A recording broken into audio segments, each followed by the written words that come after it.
Olá, o meu nome é Paulo Cogos e ontem foi dia 8 de março. Por isso, gostaria de desejar aos meus telespectadores um feliz dia de São João de Deus, um dos grandes santos da igreja, padroeiro dos hospitais e dos doentes, e que durante a sua vida santa de oração e penitência ajudou a curar muitos doentes mentais. E em homenagem a São João de Deus, eu dedico esse vídeo a combater uma das piores doenças mentais que acometem o nosso tempo, que é o feminismo. Ontem as feministas não se lembraram do dia de São João de Deus. Elas comemoraram uma armadilha promovida por engenheiros sociais, conhecida como Dia Internacional das Mulheres. E os homens caíram na mesma armadilha, ou talvez má fé, e as parabenizaram por essa armadilha que vitimiza toda a sociedade, principalmente as mulheres. Um rápido parênteses, gostaria de agradecer aos meus apoiadores no Apoia-se e comunicá-los que esse mês ainda eu vou encomendar os livros para os grandes doadores, aprontar o meu artigo sobre o comunismo na Romênia e os 2 vídeos a favor da automação industrial e contra o distributivismo. E agora voltemos a falar sobre o Dia Internacional das Mulheres, essa palhaçada. O que mais se vê por aí nessa data tão enfadonha é homem que chega pra mulher e fala: "Ah, feliz Dia Internacional das Mulheres", que coisa mais enfadonha. É um clichê ridículo, mas pior que isso, é uma armadilha. O cara que fala um negócio desse, primeiro que ele é mal informado, na melhor das hipóteses. Ele não enxerga que isso é uma armadilha da ONU contra as mulheres, os comunistas. Ou então o cara é um cafajeste, né? É aquele cara que quer pegar a menininha, né? Ele chega lá, e aí, gatinha, feliz Dia Internacional das Mulheres. Tá querendo pegar o cafajestão, abre o olho. E aí, tem a pior raça do universo, as criaturas mais deploráveis do mundo, que são os manginas, os cuckolds, os feministas, nem a mãe deles gosta deles. Que chegam lá todos obsequiosos, com medinho. Feliz Dia Internacional das Mulheres. Ô animal! Você tá louco? Acorda, seu paspalho! O cara tem medo do quê? A função do homem é não ter medo de nada e proteger a mulher, não ter medo nem delas mesmas. As feministas vão ter ataque histérico? Vão. É o que elas fazem da vida, tem ataques histéricos. Você vai se acovardar por causa de mimimi de feminista?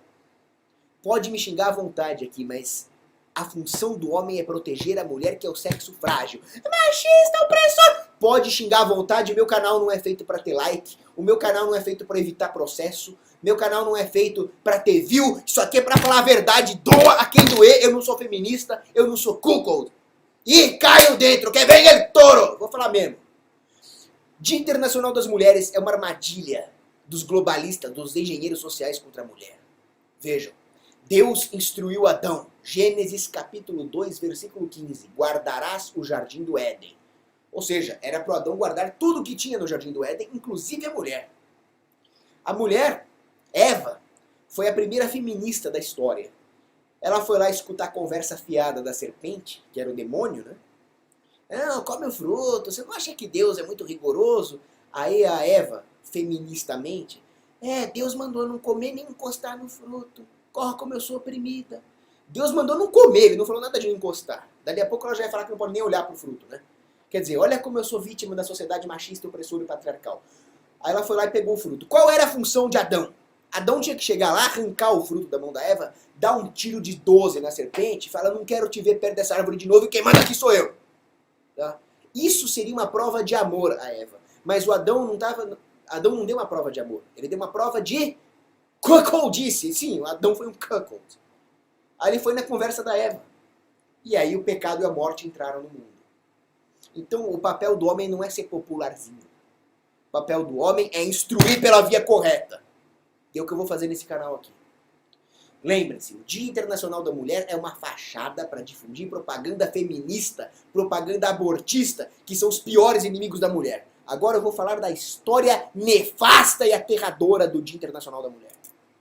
Se você perguntar para uma feminazi padrão qual a origem do Dia Internacional das Mulheres, ela vai com aquele papo lá: ah, foi uma revolta por causa daquele incêndio que aconteceu em 1857 numa fábrica e as operárias morreram queimadas, vítimas da sociedade machista, opressora, capitalista. Mentira! Mentira inventada por comunistas na Alemanha Oriental na década de 1960. Uma pesquisadora chamada René Coté, canadense, fez uma intensa pesquisa sobre isso e não encontrou uma única referência histórica documental a respeito desse incêndio.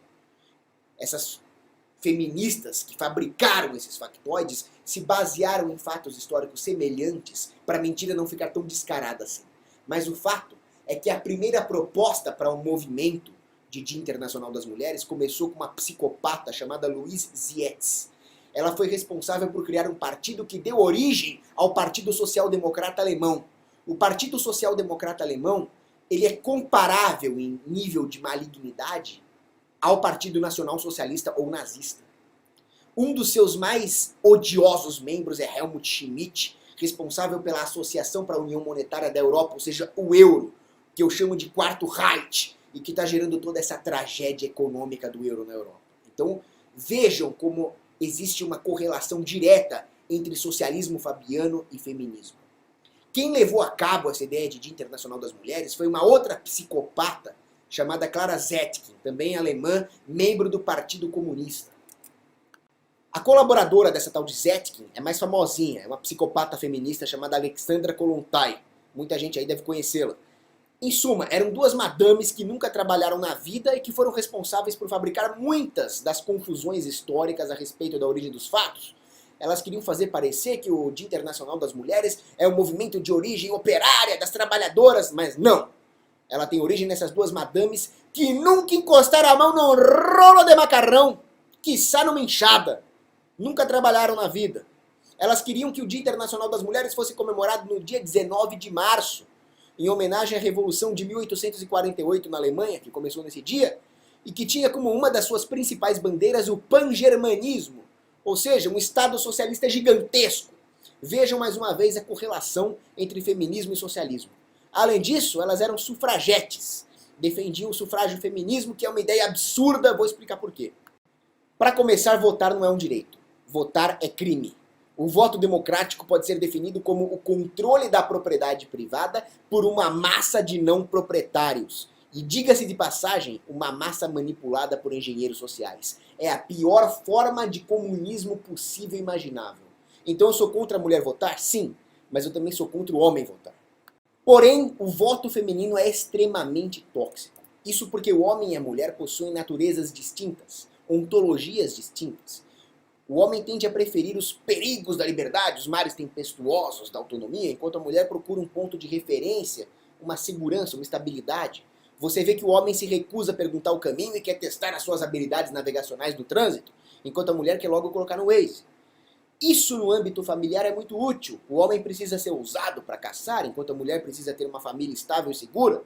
Essa divisão de trabalho é saudável, tem a ver com biologia evolutiva, mas na política isso pode ser extremamente tóxico. O Estado vende uma ilusão de segurança, é completamente ilusório, claro. O Estado se coloca como um referencial moral, tomando o lugar de Deus, principalmente o Estado democrático, com seu laicismo pós-revolucionário francês. Dada a natureza maligna do Estado, ele sempre se coloca, falsamente, diante do homem, como uma referência moral e material. O mal convence pelo bem. E o homem cai nessa armadilha há mais de 7.000 anos, por isso que o Estado existe. O Estado democrático é ainda pior, ele vende a ilusão de representação e vontade. Ele faz parecer que é da vontade do homem esse arcabouço de escravismo que nós vivemos. O homem, portanto, não é imune, mas na mulher esses efeitos são potencializados, porque a mulher é mais emocional do que o homem. Isso não é, de forma alguma, um traço de inferioridade da mulher. Pelo contrário, muitas vezes as emoções podem nos salvar da própria limitação da nossa razão. Se houver uma hierarquia, as emoções ordenadas são superiores à razão, estando abaixo apenas da fé, que é para todos. Mas as emoções desordenadas são perigosas e devem ser controladas e dominadas pela razão. Mas no campo da política, o demônio estatal trabalha principalmente com o desordenamento das emoções e com a sublimação da razão. Por isso as mulheres são extremamente vulneráveis à propaganda estatal e política. Por isso que desde que elas começaram a votar, a sociedade caminhou de maneira quase que desenfreada em direção à esquerda. Se só os homens votassem, nós também caminharíamos para a esquerda, porque a democracia tende, pela sua natureza nefasta, à esquerda. Mas as mulheres potencializam isso. Eu quero deixar claro aqui que a culpa não é da mulher. A culpa é da maneira como o sistema é desenhado. Ele é projetado para acumular poder.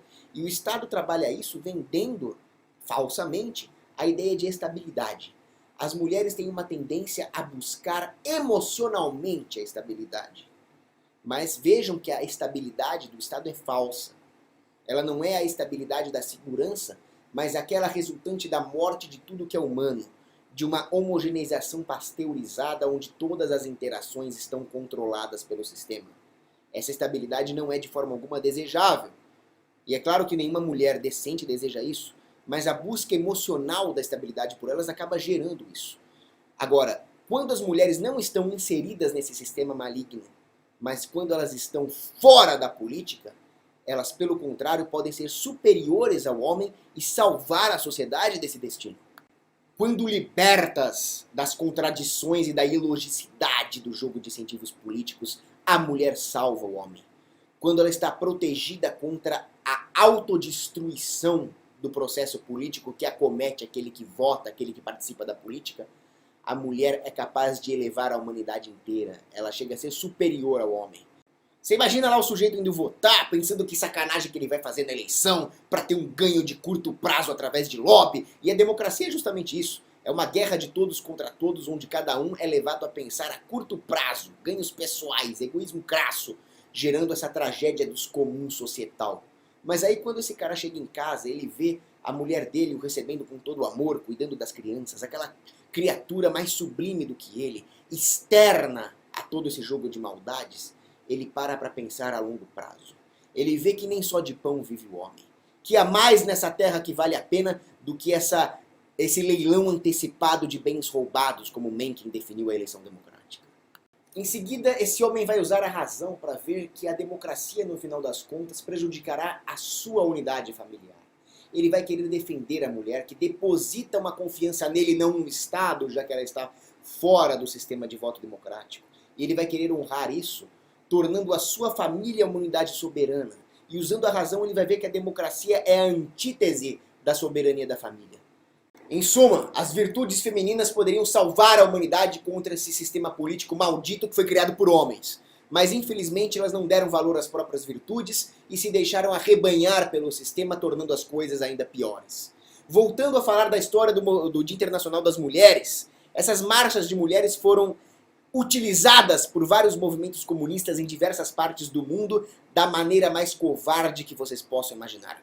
Era uma estratégia experimental que colocava as mulheres na linha de frente dos movimentos revolucionários para fazer com que elas apanhassem no lugar dos homens.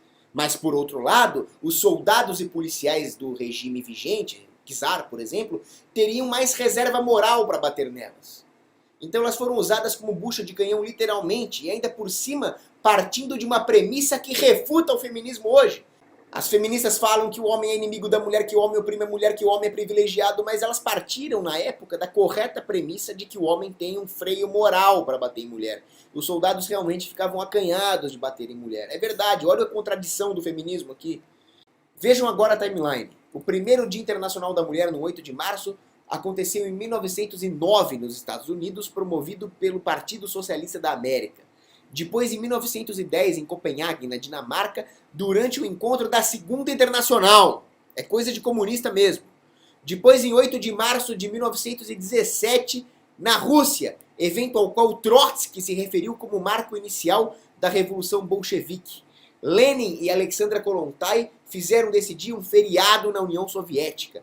Alexandra Kollontai, por falar nisso, ela era tão psicopata que ela defendia o amor livre e o fim da família. Ela dizia que o socialismo soviético era privatista demais porque preservava a instituição da família. E para ela a família tinha que ser totalmente abolida. O casamento para ela devia ser abolido. Até mesmo Karl Marx disse que se isso acontecesse, haveria uma coletivização da mulher e ela seria entregue a uma prostituição coletiva. Até Marx disse que esse tipo de socialismo feminista já era demais. O esquerdomacho consegue ser menos pior que a feminista. O esquerdomacho comunista é inimigo da humanidade, portanto é inimigo da mulher. Mas ele não tem essa vendetta especial contra a mulher que a feminista tem. Mulheres, não queiram ficar na mão de outras mulheres. Essas feministas conseguem ser pior que o esquerdomacho. Na Tchecoslováquia, o Dia Internacional das Mulheres substituiu o Dia das Mães, porque os comunistas falavam que o Dia da Mãe é um negócio burguês, familiar, cristão, tem que ser substituído. Agora vejam a ironia da coisa. As mulheres operárias eram escravizadas, obrigadas pelo regime a montar os preparativos do Dia Internacional da Mulher. Então essa data escravizou as mulheres. E no Ocidente essa praga entrou em 1977, patrocinada pela embaixadora do demônio na Terra, que é as Nações Unidas, a ONU. Agora, vejam que essa truanice de Dia Internacional das Mulheres é muito popular aqui no Brasil, que é tudo oba-oba, é tudo festa, é tudo carnaval. Mas como muito bem lembrou Carolina Orlandi, num excelente artigo sobre o tema, a população dos países que passaram pelo pesadelo vermelho rejeita essa data, por associá-la corretamente aos regimes totalitários. Lá na República Tcheca, essa data voltou a entrar em voga em 2004 por pressão do Partido Social Democrata, né, para variar, e dos canalhas da União Europeia, os piores bandidos, sempre os globalistas, sempre os pan-germanistas. Na Polônia, o símbolo do Dia Internacional das Mulheres era o cravo que as mulheres recebiam. Nenhuma mulher que se preze na Polônia gosta de receber essa porcaria desse cravo por associar ao comunismo. Ou seja, se você é uma mulher que se preza, uma mulher decente, a resposta correta quando algum babaca vier falar pra você Feliz Dia Internacional das Mulheres é para trás, inditoso feminista! A ideia desses globalistas canalhas que estão por trás dessa data é escravizar a mulher. Saiba que quando você deseja Feliz Dia Internacional da Mulher para uma mulher hoje, você está desejando o mal dela, porque esses globalistas vendem uma falsa ilusão de liberdade. Mas como bem disse o padre Paulo Ricardo, a liberdade da mulher na verdade transformou-se numa prisão. Hoje ela se vê presas a estereótipos ditados pela agenda feminista, cujo maior objetivo é destruir a essência da mulher, igualando-a ao homem. Eles promovem a destruição da mulher. Ah, mas as grandes empresas ajudam a promover o Dia Internacional da Mulher. Por que você fala que é uma coisa de esquerda? Porque as grandes empresas são de esquerda. Elas querem uma sociedade consumista, onde os pequenos empresários sejam esmagados pela regulação estatal. E lembre-se, o consumismo é ruim para a economia. Capitalismo de verdade é sobre produção. Quem promove consumismo é o comunismo que queima capital. Voltando à questão do feminismo, o método usado pelos engenheiros sociais é a alienação da inteligência. Os soviéticos praticavam a sua engenharia social promovendo uma propaganda ideológica que obrigava a inteligência local dos respectivos países a concordar com certos dogmas usando palavras bonitas como liberdade, igualdade, direitos, e assim todos eles se alinhavam à agenda soviética.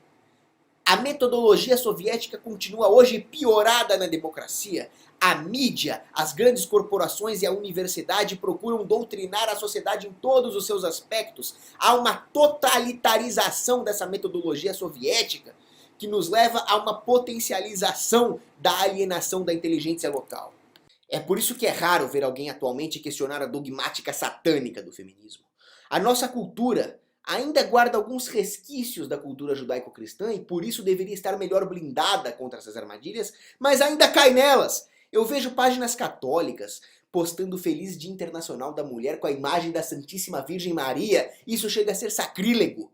Nós deveríamos, como é do feitio das virtudes masculinas, questionar e enfrentar esses demônios. Mas nós estamos nos curvando a eles, nos curvando a essa data consumista promovida por engenheiros sociais da ONU.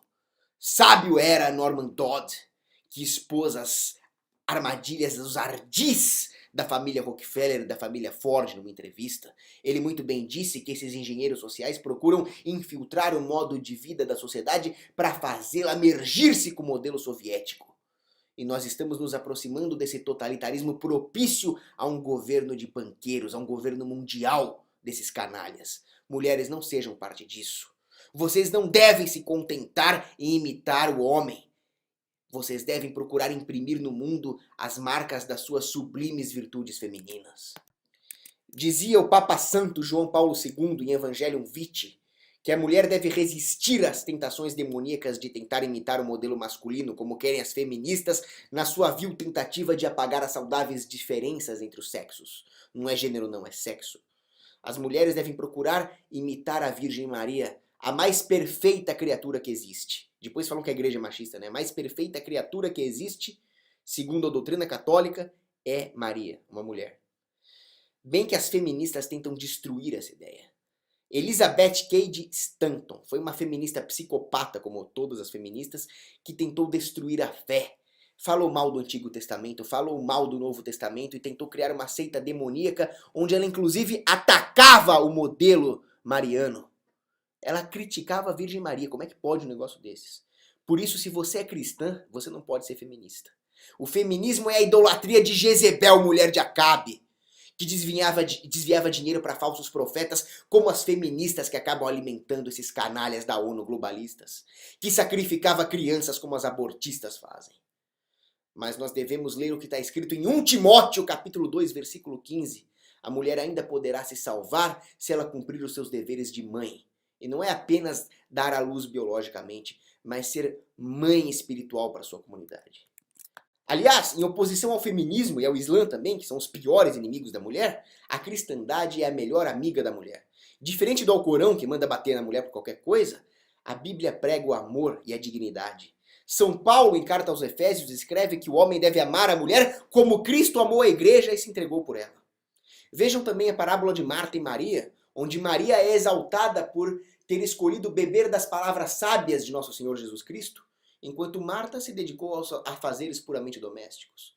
O sociólogo Alvin Schmidt faz um bom contraste entre a maneira como a mulher era inferiorizada no mundo greco-romano, que via a mulher como inferior ao homem, até como uma coisa ruim, e a maneira respeitosa e digna como nosso Senhor Jesus Cristo tratou a samaritana em João capítulo 4. E esta maneira digna e honrosa com a qual a mulher é tratada na Bíblia influenciou toda a sociedade após o advento da cristandade. Justiniano revogou a pater potesta, que dava poderes absolutos do homem sobre a mulher. A cristandade acabou com costumes horríveis como queimar a viúva, alfabetizou as mulheres, deu a ela plenos direitos de herança e de propriedade e também de guarda das crianças. Vejam quantas santas mulheres, vejam a proporção grande até de doutoras da igreja, e vejam o Salve Regina, uma exaltação à mulher, totalmente diferente do mundo greco-romano. Vejam, por exemplo, Maria Agnese, matemática falecida em 1799, que foi a primeira professora universitária de matemática mulher apontada pelo Papa Bento XIV. Vejam Trótula de Salerno, no século XI, e Doroteia Bucca, mais tarde, que chefiaram cadeiras de medicina na Universidade de Bolonha, que era uma universidade católica. E vejam a Idade Média, que foi uma época de ouro para a mulher. A despeito das mentiras sobre a Idade Média que se conta nas escolas tomadas pelo MEC, a Idade Média foi o auge da humanidade. Peguem o livro As Mulheres nos Tempos das Catedrais, da historiadora Regine Pernaud, é brilhante. Essa historiadora nos mostra como as mulheres tinham pleno direito, na Idade Média, à instrução, a administrar e herdar as suas propriedades. E na Renascença, por outro lado, houve uma volta ao obscurantismo do Império Romano. Já o historiador Ian Mortimer nos mostra que as mulheres viúvas, na Idade Média, muitas vezes, herdavam os negócios do marido e se tornavam grandes negociantes e empresárias. Mas e a prima nocte que o rei podia ir lá estuprar a mulher do cara? E o cinto de castidade? A Idade Média era do mal. Isso é mentira de iluminista para difamar a Santa Igreja Católica. Não existia esse negócio de prima nocte na Idade Média e o cinto de castidade surgiu no século XIX, o século iluminado pelos iluministas. Conclusão, mais uma vez citando o grande Papa João Paulo II, a humanidade se manifesta em igual grau no homem e na mulher. Ambos são criados à imagem e semelhança de Deus. Mas homem e mulher são distintos. A mulher inclusive foi criada depois do homem. Por um lado, isso pode significar uma submissão àquele que foi criado primeiro. Por outro, a mulher está mais próxima do sétimo dia, o dia no qual Deus contemplou a sua criação. Ou seja, poderíamos até dizer que a mulher está mais próxima de Deus. Ela está mais próxima do dia do Senhor. O teólogo Hans Urs von Balthasar diz que mulher é aquela que responde. E diante da glória de Deus, nosso Criador, a humanidade deve dar uma resposta. Ou seja, a resposta é a mulher. Como foi Virgem Maria, a criatura mais próxima de Deus. Mas vejam que Maria submeteu-se às decisões de José naquilo que era de sua alçada, como por exemplo fugir de Herodes, fugir para o Egito e assim por diante. Esse é o modelo que as feministas querem combater. E com isso elas matam todas as virtudes femininas, que são até mais elevadas que a do homem. Não deixem que a feminilidade tóxica tome conta Assim como nós não podemos deixar que a masculinidade tóxica tome conta. E masculinidade tóxica não é o cara que vai pra batalha e enfrenta os mouros. Isso é o dever do homem, não faz mais que obrigação, inclusive. Masculinidade tóxica era aquilo que acontecia no século de Péricles, como dizia Ortega y Gasset. Aqueles caras gregos lá que desprezavam as mulheres. Isso é masculinidade tóxica. E a feminilidade tóxica, por sua vez, é o que essas feministas fazem ao desprezar o homem e, por conseguinte, desprezar a mulher também. Afinal, Deus nos criou para uma comunhão na diversidade. É preciso que as virtudes do homem e da mulher se complementem para que nós sejamos humanos plenos. Não aceitem a cisânia feminista, que quer dividir os sexos para conquistar a humanidade. Um abraço.